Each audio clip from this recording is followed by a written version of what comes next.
En tant que conducteur de travaux, on intervient souvent en phase d'appel d'offres pour aider le bureau d'études sur les connaissances techniques spécifiques qu'on va avoir par rapport à cet appel d'offres. Parce qu'on connaît bien le client, parce qu'on connaît bien le chantier, on connaît bien les lieux aussi dans lesquels on est susceptible d'intervenir.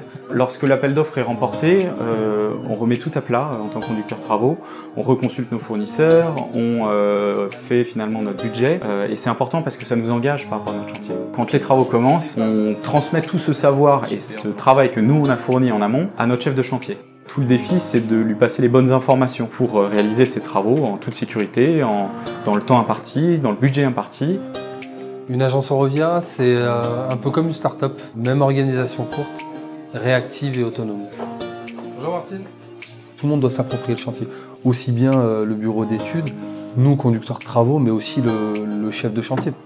Le chef de chantier aussi va quand même apporter sa patte, donc c'est vraiment toute cette collaboration de toute cette chaîne qui va faire que effectivement, ça va vraiment être un travail d'équipe.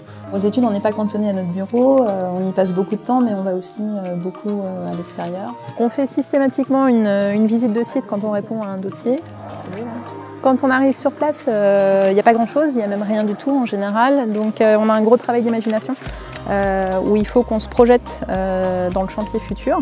Notre travail consiste aussi à imaginer les travaux, le phasage et puis le projet dans son ensemble une fois terminé. On travaille en équipe et c'est le point fondamental.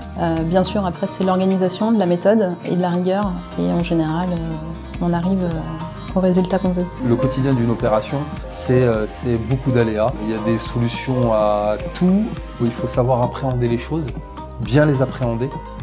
On communique beaucoup, on prend aussi beaucoup de conseils, on prend les décisions, mais seulement après avoir échangé et avoir pris des informations auprès peut-être de nos collaborateurs et de nos collègues. On peut avoir plusieurs chantiers en même temps, on peut en avoir jusqu'à 5 ou 6 qui tournent en même temps.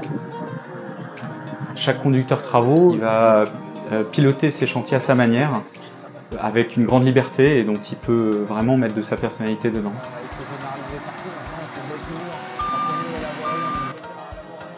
Mon rôle, c'est aussi de veiller à la sécurité, de veiller à ce que tout le monde travaille correctement, soit bien équipé, effectivement. On est capable de prendre du recul, peut-être plus que nos ouvriers ou nos chefs de chantier sur des situations, et à un moment mettre le haut là ou simplement avertir en disant attention, t'as fait gaffe à cette petite chose. On met notre chantier en sécurité et surtout on se comporte en sécurité.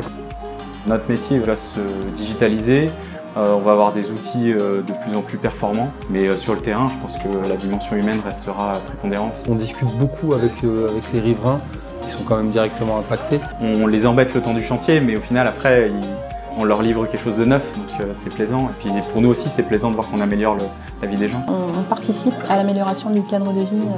On facilite les axes de transport, on facilite les circulations, on embellit les centres-villes. Alors une fois qu'on est passé, effectivement, la vie des gens est changée, alors simplifiée ou complétée, agrémentée.